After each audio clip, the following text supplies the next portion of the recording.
kabar teman-teman? Alumni FISIP UBK, kita sudah bersama para senior kita nih. Ada Bung Kris, ada Bung Farni, yang kita tahu kita mau ngobrolin yang agak-agak sedikit politik, ya kan? Jadi kita coba untuk menggali nih pendapat-pendapat dari para yang terhormat abang-abang kita ini nih. Jadi ke depan kan kita memasuki tahun-tahun politik, tentunya kita sebagai alumni, sebagai orang yang care terhadap politik tentu akan menjadi bagian dari dinamika politik di Indonesia, termasuk dalam hal ini pemilu yang akan berlangsung pada 2024 nanti. Nah, mumpung ada senior-senior ini yang kira-kira kita nanti bisa gali informasinya, kita ngobrol-ngobrol tentang mahasiswa dan politik ya, terutama tentang pemilu. Kira-kira gitu ya, Bang Kris, Bung Farni. Nah, sebelum kita ke sana, saya pengen ngasih gambaran nih, kan kita nanti pada bulan Februari sudah masuki masa Pilpres. Jadi ada nggak pandangan-pandangan dari abang-abang ini yang nanti bisa menjadi gambaran kita menyikapi politik, apa perlu kita usah milih atau harus milihnya kayak gimana, kayak gitu. Jadi kita mau minta tanggapan nih, kira-kira dari Bung Farni dulu nih, kira-kira perlu nggak sih kita berpartisipasi lebih aktif atau kita cuek aja gitu? Kira-kira seperti apa Bung Farni? Oke, sebelumnya salam kami UBK, kami FISIP UBK buat kawan-kawan yang baru bergabung dalam channel kami FISIP UBK, yang mungkin baru menyaksikan ya. Ya, ini menarik nih, tahunnya tahun-tahun politik, dan ini sudah memasuki tahap pendaftaran calon legislatif ya, caleg, sebelum kita jauh ke pilpres, kemudian nanti pilkada dan sebagainya. Tapi tahapan-tahapan itu sudah mulai dilakukan, dan saat ini sudah mulai masuk pada tahapan pendaftaran calon legislatif. Nah, sebagai alumni FISIP, FISIP yang kebetulan juga belajar soal ilmu politik kan. Nah, gitu. Jadi ini menarik, Bung Agus. Jadi kalau ditanya bagaimana sih sebenarnya, saya lebih tertarik mengupas tentang keterlibatan atau partisipasi politik dari kaum muda. Dari mulai tingkatan, kalau bicara soal memiliki hak pilih berarti sudah mulai tingkat SMA sudah bisa ya. SMA, kemudian mahasiswa dan juga umum. Nah, kebetulan karena kita sudah memasuki pasca mahasiswa itu jadi memang tepat kalau kita berbicara soal itu. Tapi bukan menutup kemungkinan, tidak juga tertutup kemungkinan bahwa kita juga sebenarnya mengajak pada pemilih pemula, terutama di kalangan muda ya, tingkatan SMA dan juga mahasiswa, untuk juga mau terlibat gitu loh. Peran mereka itu cukup penting untuk menentukan nasib bangsa ke depan ini gitu. Jadi suara mereka itu cukup berharga sekali untuk bisa ikut serta dalam menentukan pilihan-pilihan ke depan gitu. Nanti akan ada wakil rakyat yang akan dipilih di situ, dari mulai legislatif, yaitu dari mulai tingkat DPRD sampai DPR RI. Setelah itu kemudian akan ada dia pilih pemimpin tertinggi di Republik, presiden. Kemudian juga kalau di daerah-daerah ada pilkada. Nah, itu penting betul bahwa teman-teman muda ini, khususnya kalau kita bilang kaum Gen Z ya. Gen Z ini penting juga mereka untuk peduli terhadap nasib bangsa ke depan dengan memberikan hak pilihnya tentunya gitu. Nanti bagaimana kemudian negara mengikut sertakan mereka dari mulai tahapan-tahapan sosialisasi dan sebagainya, itu juga perlu juga untuk dilakukan, sehingga tingkat partisipasi politiknya itu setiap tahun selalu meningkat. Harapannya seperti itu. Jadi bukan lagi yang seperti Bang Agus bilang tadi, cuek dan sebagainya gitu. Nah, itu perlu juga peran penting dari terutama lembaga-lembaga yang berkepentingan ya, lembaga-lembaga pemilu, untuk mau melibatkan kaum muda mungkin bisa melalui sosialisasi lewat diskusi dan sebagainya atau hal seperti ini gitu. Teman-teman YouTuber mungkin bisa ikut berpartisipasi dalam mensukseskan pemilu dan sebagainya. Beda eranya dengan kita dulu. Kalau kita dulu punya alasan tertentu untuk misalnya golput, tidak memilih dan sebagainya, karena yang kita pilih zaman dulu ya orangnya itu saja.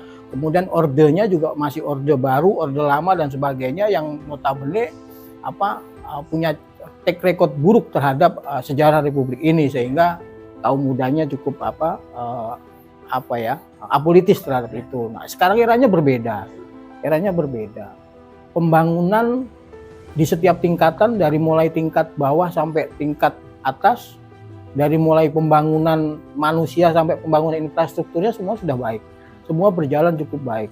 Artinya itu menandakan bahwa apa yang kita suarakan, apa yang kita pilih, siapa yang kita pilih itu benar-benar telah memperjuangkan apa yang menjadi aspirasi kita, sehingga tidak ada alasan kalau kemudian di 2024 ini nanti, maksudnya 2024 nanti kaum muda terutama Gen Z ini tidak memberikan suaranya gitu. Nah, nanti bagaimana kemudian Gen Z akan memberikan suaranya dan sebagainya, termasuk seperti apa yang harus dipilih dan sebagainya, nanti Bung Kris akan membeberkan soal itu, karena beliau ini sudah terlibat lama di lembaga jaringan pemilih itu, termasuk pemilih-pemilih pemula dan sebagainya. Kalau saya berpandangan itu penting memang kita ini kaum muda ini untuk memberikan hak suaranya.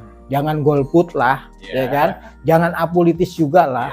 Politik itu baik kok, selama itu dijalankan dengan benar gitu. Politik yang tidak baik itu kan karena tidak dijalankan dengan benar, sesuai dengan marwahnya kan.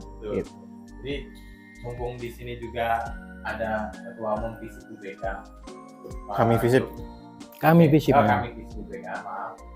Jadi kita bisa lihat nanti pendapatnya, sikap politik apa sih yang kira-kira perlu kita dengar dari sharing seperti apa Bu Kris kan, Bu Kris sebagai ketua umum kami di sini.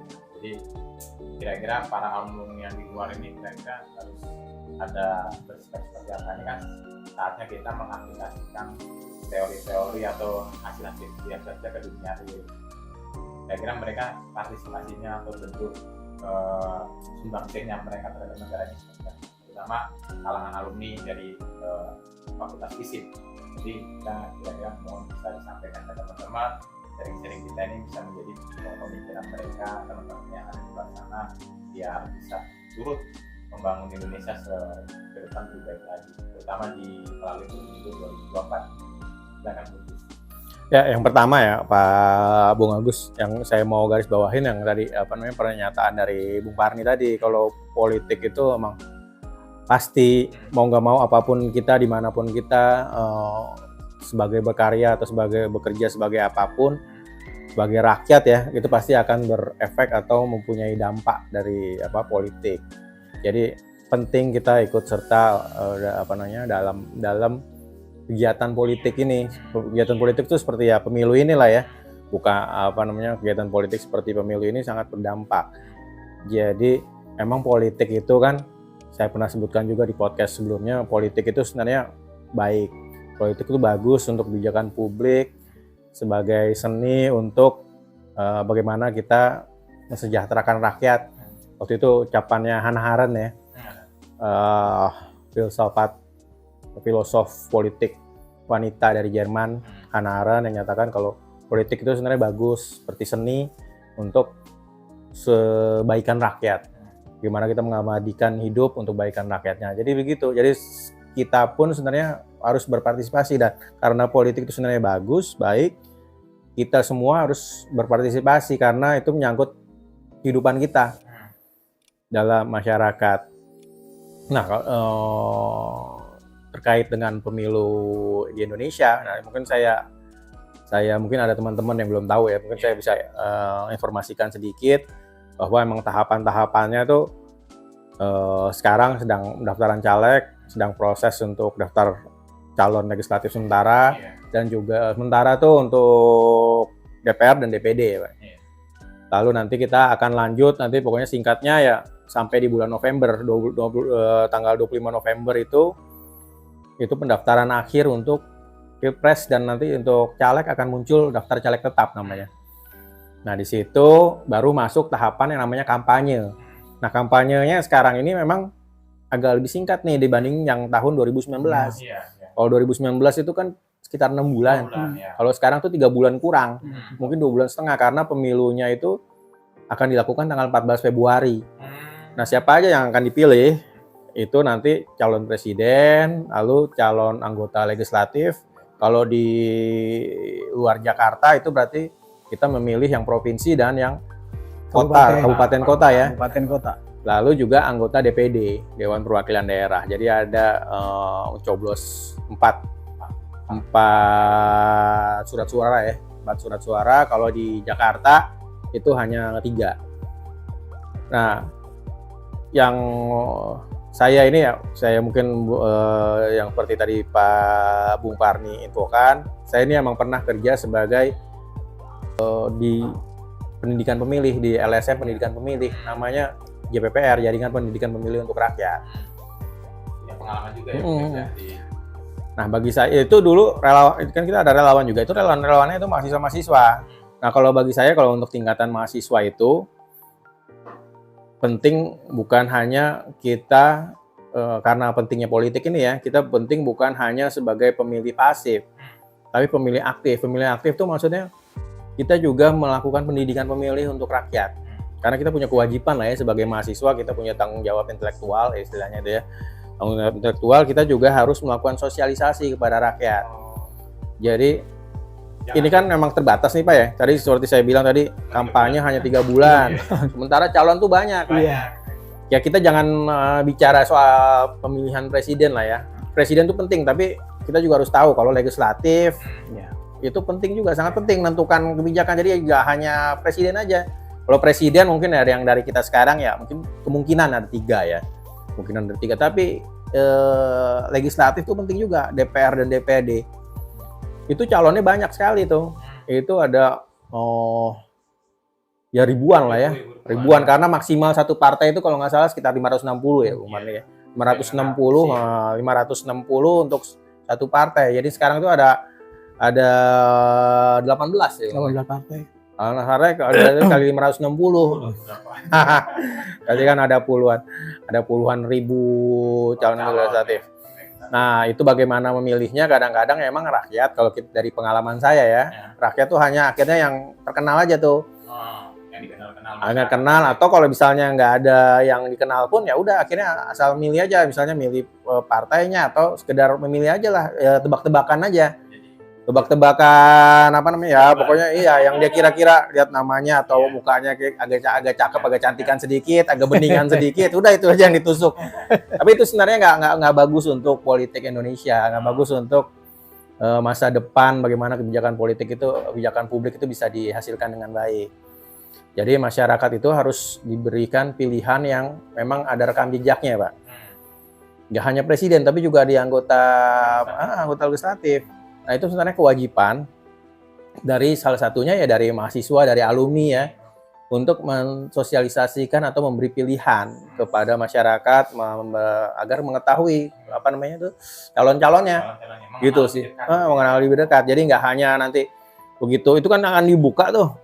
Sekarang karena memang pilihannya masih terbuka ya, kemarin udah diputuskan oleh MK, berarti nanti akan ada nama-nama, akan ada kalau untuk calon legislatif DPR itu hanya partai dan nama-namanya. Partai dan nama-namanya, tapi itu juga cukup banyak, cukup lebar tuh. Karena ada bisa sekitar 8 ya Pak ya, maksimal 8 kan. Jadi kalau misalnya ada 8 kali 18 misalnya kalau penuh, itu bisa besar sekali tuh nama-namanya, dan nggak ada foto.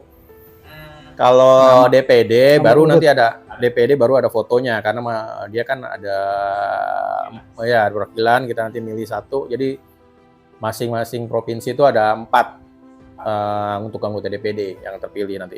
Jadi kalau DPD itu ada namanya, kalau caleg ini lebih susah karena maksudnya nggak ada fotonya. Kalau ini hanya nama dan partai aja. Nama, nomor urut dan partai. Nomor urut, iya benar. Jadi itu yang harus sebenarnya harus disosialisasikan. Kalau menurut saya, kalau saya kasih tambahan, emang kita karena ini berbarengan dengan Pilpres ya, Ah, itu memang fokus itu lebih banyak ke presiden, lebih banyak ke presiden, semuanya tuh kayaknya lebih ininya ke sosialisasinya juga lebih ke presiden dan Mapres, tapi ke legislatifnya sendiri agak kurang. kurang. Jadi kita selalu Iya, jadi itu sebenarnya kewajiban dari intelektual, tanggung jawab intelektual tadi ya, untuk alumni dan juga untuk mahasiswa, dan untuk sosialisasikan ke masyarakat, bukan berdasarkan referensi politik kita, tapi berdasarkan rekam jejak tuh, Pak. bukan dasarnya. Jadi kita Iya, coba untuk terbuka ya, jadi menyampaikan terbuka bukan berdasarkan kita. benar, Pak. Jadi ini kan menjelang pemilu nih, kembali ke Bu Parni, kan suka ada nih serangan-serangan fajar nih ceritanya. Dan ini kira-kira pengaman Bung Ari gimana nih? Perlu nggak terima uangnya, coblosnya ya coblos, suka-suka kita tuh gimana nih? Ya, ini kan tantangan politik ya bagi para calon sebenarnya. Dengan singkatnya waktu untuk kampanye tadi, mungkin berbagai cara dia akan lakukan gitu. Tapi ya harapan kita pemilu ini harusnya menjadi lebih baik ya. Sejak lama kita menolak adanya politik uang, oke? Karena ya apa bedanya kalau kemudian politik uang juga masih berlaku gitu, apa bedanya hari ini dengan kemarin gitu kan? Iya, pemilu reformasi dengan pemilu orde baru, apa bedanya gitu? Orang dipaksakan untuk memilih salah satu partai dengan diberikan iming-iming uang dan sebagainya, selesai gitu kan? Ya apa bedanya gitu?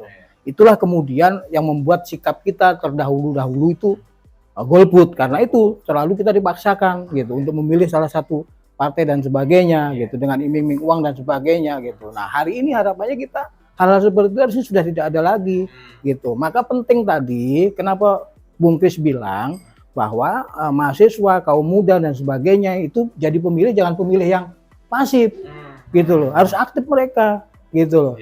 Mereka harus lebih kritis terhadap pilihannya gitu. Misalnya dengan mencari rekam jejak. Ya kan, benar tadi bahwa pilihan itu bukan cuma dari presiden gitu. Presiden mungkin kita banyak gitu ya referensinya gitu. Tapi bagaimana dengan caleg-caleg? Caleg ini yang mewakili kita di daerah loh, ya kan? Itu perwakilan kita dari daerah kita yang kita pilih gitu. Jadi mau tidak mau kita harus mencari referensi sebanyak mungkin terhadap rekam jejak seseorang ini gitu loh, bukan cuman bener tadi, bukan cuman dibilang ganteng dan cantiknya aja ini figur publik atau bukan gitu.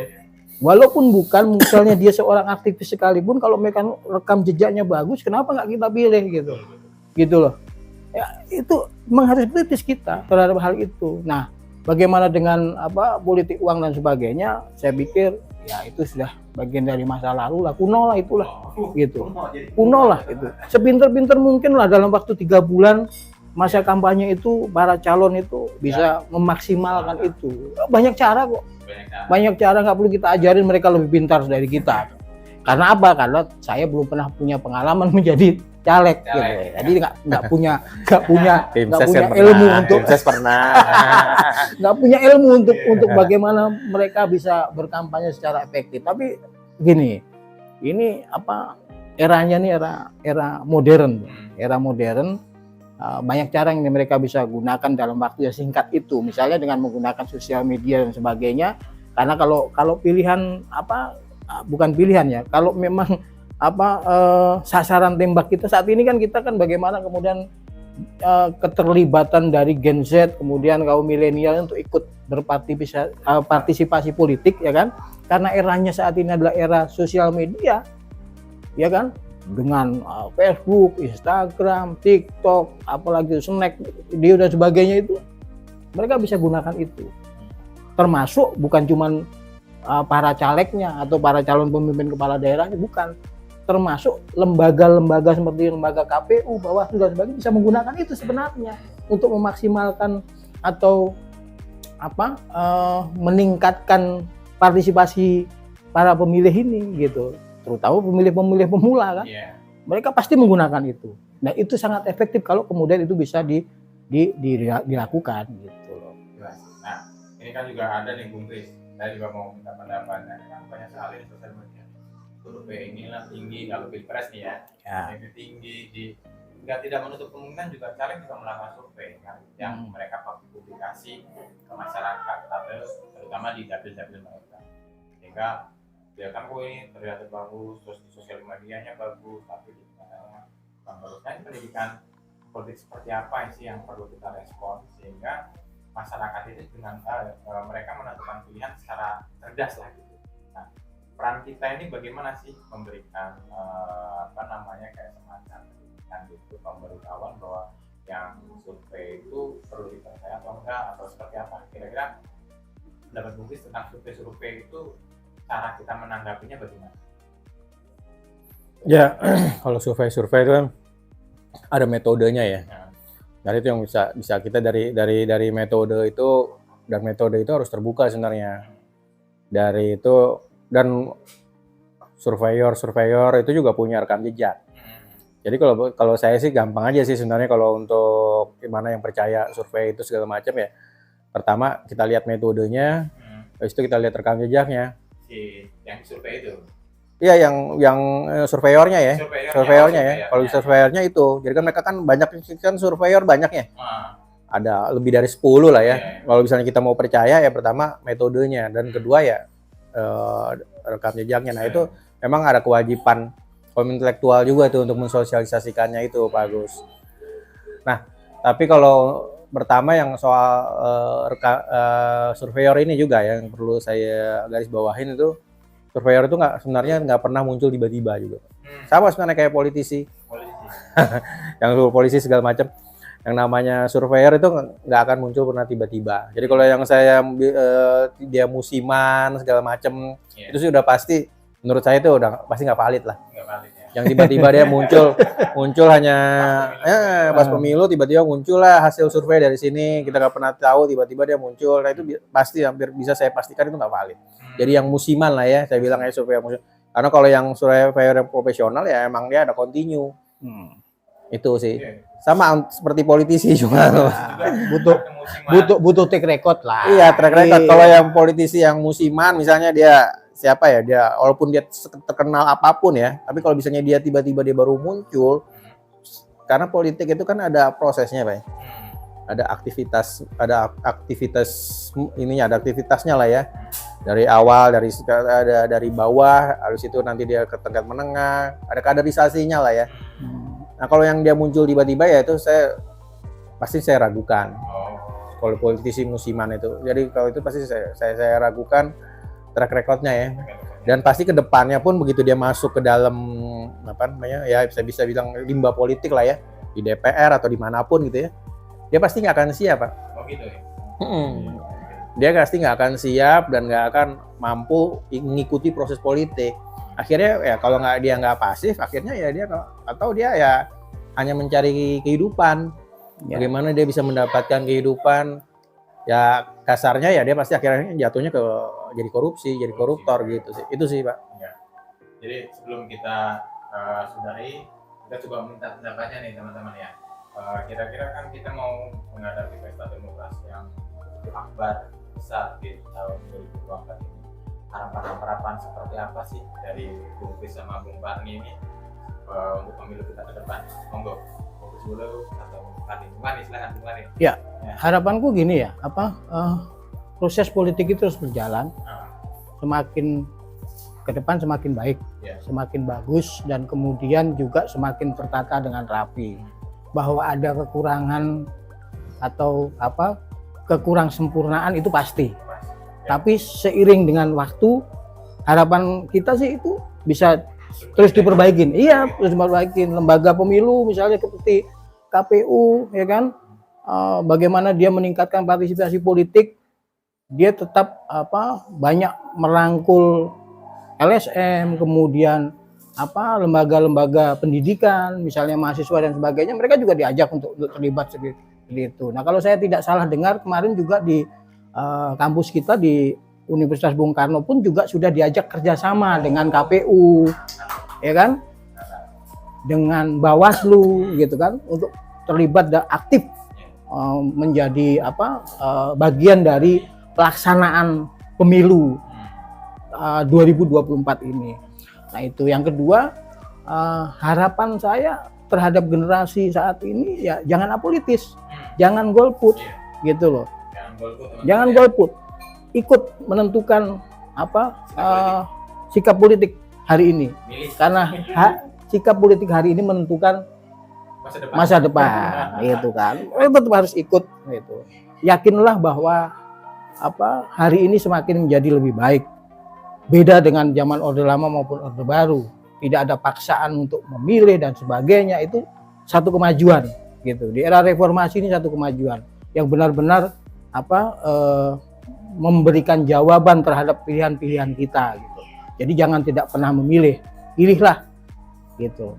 Dengan catatan tadi harus tetap kritis dan sebagainya, kritis terhadap apa menjadi pilihannya, take record dan sebagainya itu penting. Apakah dia bagian dari masa lalu, apakah dia juga sebagai bagian dari pelanggaran-pelanggaran HAM masa lalu dan sebagainya, lebih kritis untuk memilih calon-calonnya. Jadi tidak asal pilih, bukan berdasarkan ganteng dan cantik doang, gitu kan, tapi juga rekam jejaknya itu tetap harus dipelajarin betul, gitu, supaya tidak salah memilih kita. Karena salah memilih menyesal kita 5 tahun. 5 tahun, Mbak. 5 tahun, Mbak. Yang kita pilih ini akan menduduki masa jabatan 5 tahun. Begitu mereka terpilih, kita nyesel, tidak bisa kita turunkan hari ini. Lo turun, nggak bisa itu. Gitu. Jadi jangan salah pilih. Ya tetap rekam jejak itu penting, dan kawan-kawan juga harus terpenting tentukan hak pilihnya, itu yang penting. Monggo Pak Kris, harapan-harapan untuk pemilu ke depan ini seperti apa? Selaku ketua rekam dan mungkin pendapat pribadi, monggo. Ya, pertama politik itu baik ya. Jadi itu yang ini saya tekanin, politik itu baik dan pasti akan berdampak besar pada kehidupan masyarakat apapun dimanapun kita berkarya, dimanapun kita bekerja. Lalu juga yang perlu saya garis bawahi dari segi pemilih nih sebenarnya ya, dari segi mahasiswa dan juga alumni ya, bahwa pemilih itu harus berhati-hati. Jadi harus benarkan berdasarkan timbangan, ya nggak asal ikut-ikutan orang tua atau lain sebagainya. Karena kalau udah kita mahasiswa dan alumni kan berarti kita kan sudah masuk di dalam kaum intelektual, Pak. Kaum intelektual itu nggak bisa berdasarkan timbangan orang lain. Ya timbangan orang lain itu akan menjadi semacam pertimbangan aja, tapi semuanya diputuskan oleh kita sendiri sebagai pemegang akhir. Jadi nggak bisa kita berdasarkan pertimbangannya juga harus pertimbangan intelektual, berdasarkan rekam jejak, karena seperti saya bilang tadi, politisi itu nggak ada yang musiman, Pak. Politisi itu adalah saya mau iniin aja ya ke founding father kita ya. Seperti Hos Cokroaminoto, Bung Karno, lalu Bung Hatta, Syahrir dan lain-lain sebagainya. Itu mereka emang benar-benar kehidupannya itu demi aktivis politik sebagai politisi. Jadi nggak ada yang tiba-tiba muncul instan itu nggak ada. Politik itu nggak ada yang instan karena dia pasti nggak akan bisa berproses. Itu yang pertama. Yang kedua, sebagai pemilih kalau mahasiswa dan juga kaum alumni itu juga harus aktif mensosialisasikan. Jadi bukan hanya untuk dia aja informasi, tapi dia harus bagikan juga, Pak. Karena itu kewajiban tanggung jawab intelektual. Dia harus bagikan ke masyarakat, bukan berdasarkan preferensi politik, tapi berdasarkan rekam jejak. Karena yang seperti saya tadi infokan, ini bukan hanya sekedar memilih presiden mungkin lebih sedikit jumlahnya dan mungkin informasinya lebih banyak, tapi juga soal ada anggota legislatif di situ, DPR dan DPD.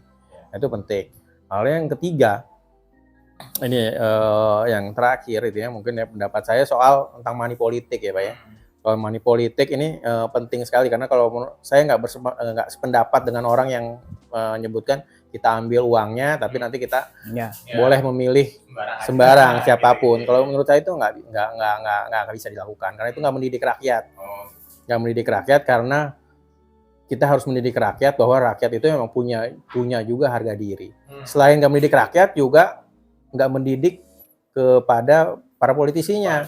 Karena akhirnya kalau bisa itu diterima, ya udah politisi-politisi itu akhirnya berlomba-lomba juga untuk ngasih dan akhirnya akan memunculkan juga yang namanya broker politik, Pak. Broker politik. Jadi broker politik ini menurut saya nggak terpuji lah ya, karena dia nanti yang akan menjadi penghubung antara rakyat dengan politisi. Dia di tengah-tengah, dia yang membawa